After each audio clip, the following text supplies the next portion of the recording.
रामायण के पावन रंग।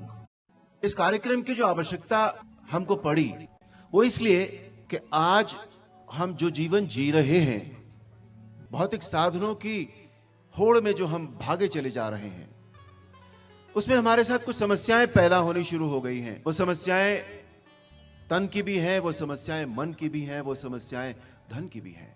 आज जो हमारे पारिवारिक संबंधों का और जो सामाजिक संबंधों का जो स्तर है वो इतना नीचे चला गया है कि उसने हमें मन की बहुत सारी समस्याएं हमारे सामने खड़ी कर दी हैं।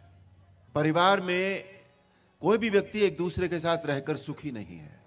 यह हुआ इसलिए कि हमने अपने संस्कारों को छोड़ दिया, हमने अपने आदर्शों को छोड़ दिया।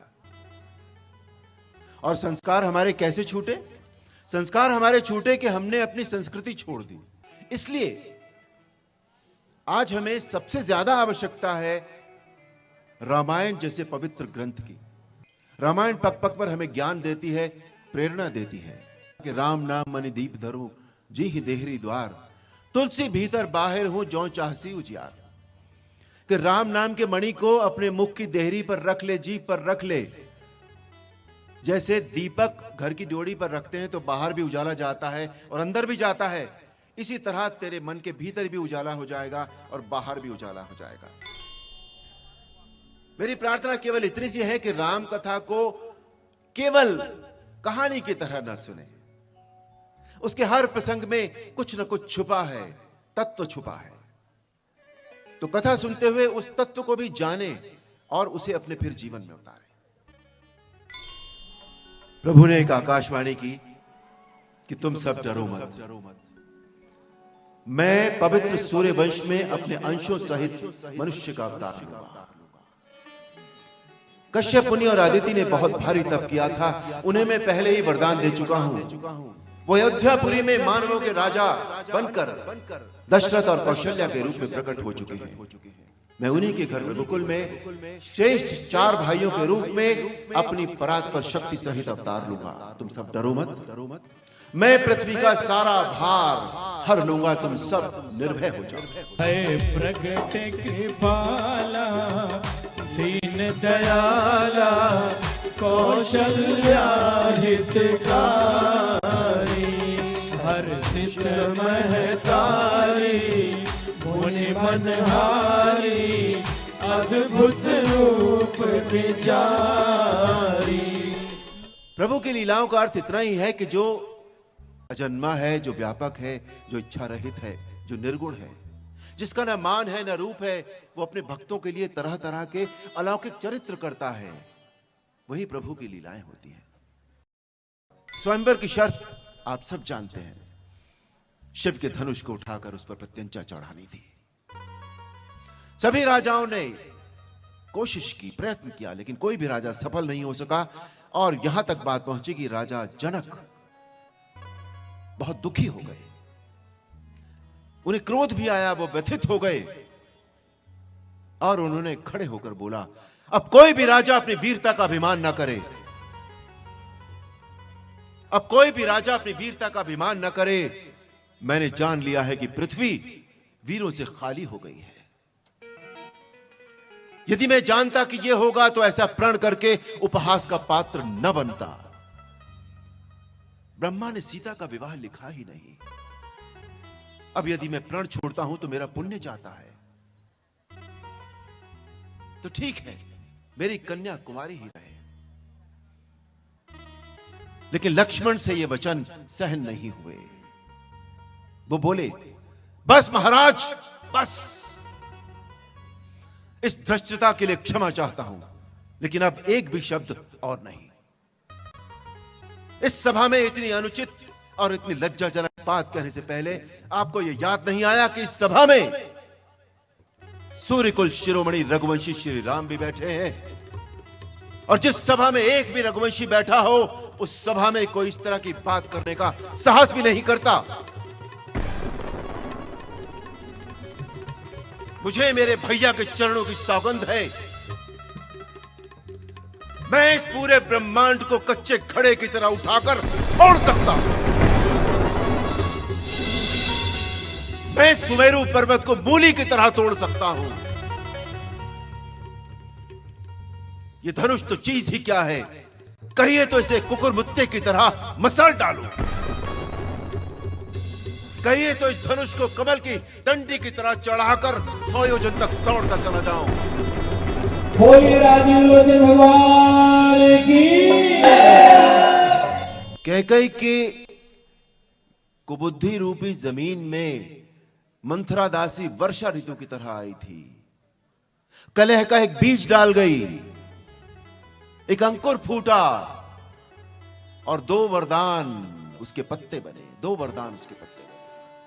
कैकई को भवन में चली गई। राजा दशरथ और नहीं सहन कर सके, बोले, कैकई तू मेरा मस्तक मांग ले, पर राम के विरह में मुझे मत मार, मुझे मत मार। मेरा काल तुझे पिशाच होकर तेरे पीछे लग गया है, जो तुझसे ये सब कहलवा रहा है। ये मेरे किन्हीं पापों का परिणाम है, जो इस समय विधाता मेरे विपरीत हो गया है। याद रख कैकई, तेरा कलंक और मेरा पछतावा मरने के बाद भी नहीं मिटेगा। जब तक मैं जीवित रहूं, आज के पश्चात मुझसे कभी कुछ न कहना।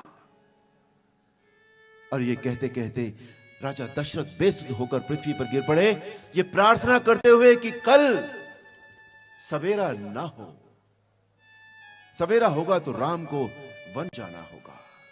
श्री राम जो दोषों से रहित हैं, सूर्य कुल के सूर्य हैं, वो बहुत ही मधुर और कोमल वाणी में बोले, माता पुत्र वही बड़भागी होता है जो माता और पिता दोनों के वचनों का पालन करता है, जो अपने कर्मों से दोनों को संतुष्ट करता है। मुझे लगता है आज विधाता मेरे अनुकूल है। भरत जैसे भाई को राज्य देने के लिए मुझे किसी की आज्ञा की कोई आवश्यकता नहीं, मैं उसे ये राज्य प्रसन्नता पूर्वक दे दूंगा। सीता जी ने यह समाचार सुना। एक पत्नी का पति के प्रति कर्तव्य देखिए। समाचार तही समय सुने सिए उठी अकुलाए, जाए सासु पद कमल जुग बंदी बैठी सिरुनाए। अब आई लक्ष्मण की बारी। भाई भाई का प्रेम देखिए। समाचार जब लक्ष्मण पाए, व्याकुल बिलख बदन उठ धाए, कंप पुलक तन नयन सनीरा, गहे चरण अति प्रेम अधीरा। प्रभु आगे चले, केवट के पास पहुंचे। केवट को तो समाचार पहुंच गया था कि प्रभु के चरण कमल की धूल जहां लग जाती है वहां शिला भी स्त्री हो जाती है। केवट ने कहा, मैं आपको नहीं बिठाऊंगा नाव में। यदि मेरे नाव भी मुनि की स्त्री हो गई तो मैं अपने परिवार का पालन पोषण कैसे करूंगा? तो यदि आपको मेरी नाव में बैठकर गंगा पार करनी है तो पहले मैं आपके चरण धोऊंगा,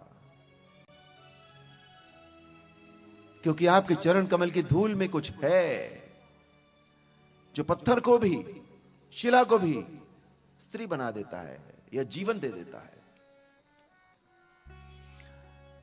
केवट ने प्रभु के चरण धोए, चरणोदक पिया। सभी देवता भी इस दृश्य को देख रहे थे। उन्हें केवट के भाग्य से ईर्ष्या हो रही थी, जलन हो रही थी उन्हें कि काश हमारा भाग्य भी ऐसा होता कि हम प्रभु के चरणों को इस प्रकार धो पाते हैं। प्रभु नाव में बैठकर चले। गंगा जी भी उनके चरणों का स्पर्श पाकर धन्य हो गई थी। प्रभु उस तरफ उतरे तो प्रभु ने केवट से कहा कि केवट, तुम्हें मैं क्या उतराई दूं? और एक भक्त की भावना देखिए कि मेरे दोष, दुख और दरिद्रता की आग आज बुझ गई प्रभु, मुझे कुछ नहीं चाहिए। हां, लौटती बार जो आप मुझे देंगे वो मैं सर चढ़ाकर उसका प्रसाद लूंगा। और प्रभु ने केवट को अपनी भक्ति का वरदान दिया। भरत जी ने प्रार्थना की और श्री राम ने उन्हें समझाया कि तुम्हारा और मेरा परमार्थ और धर्म इसी में है कि हम दोनों पिताश्री की आज्ञा का पालन करें। पिताश्री की आज्ञा यही है कि तुम अयोध्या में राज्य करो और मैं वन जाऊं। तो तुम सब कुछ छोड़कर अवध जाओ और अवधि भर उसका पालन करो। उन्होंने समझाया, मान तो लिया भरत जी ने, लेकिन उनके मन में शांति नहीं हुई। और तब प्रभु ने अपनी खड़ाओं उन्हें दे दी। प्रभु करी कृपा पावरी देनी, सादर भरत शीश धर लिए।